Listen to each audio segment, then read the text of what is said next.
Hi, in this ongoing series about teaching contractors how to be better buyers, this one asked the question, what was the distributor's role in the case, which is pretty dumb. Obviously, it was 100% frankly my idea and my distribution company with additional consulting going on. Why was I keen on doing a pilot test with the biggest, best, most progressive contractor that we had in our portfolio? The simple answer is greed.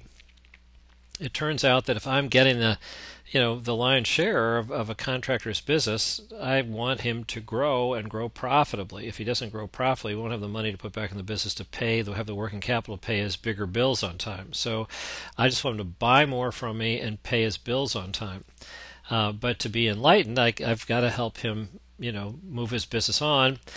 And I had to boil it down to a metric that spoke to him. So I think every contractor very quickly gets uptime metric, and then that drags them into and if I have a high uptime metric, I actually have great customer service metrics, and then I get retention economics. Oh, I get it, type of thing.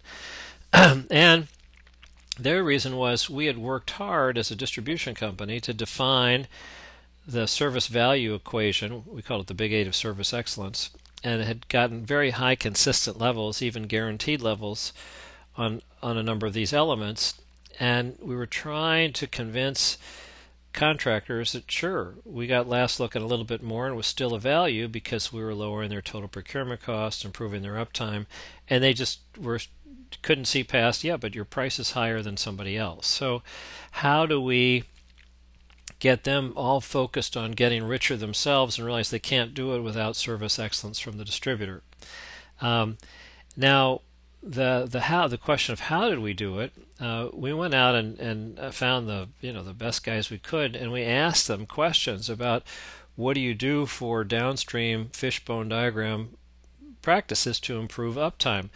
And not one of them had statistically looked at all of it in a very thorough, rigorous way, but by getting a composite collective wisdom from them, we had a great base to start, and then we could fine-tune that to even a higher level and take the art of uptime economics and turn it into a total science. And then we'd be able to say, look, based on what we found out, for example, what inventory should you have in the shop, on the van, and in your tool bag going into the place to maximize uptime economics but minimize inventory in the system?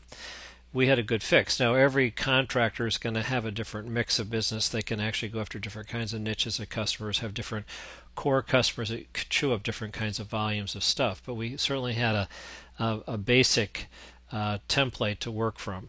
And you'll notice down here I even got into tool bag, and later on we'll take a peek at that idea.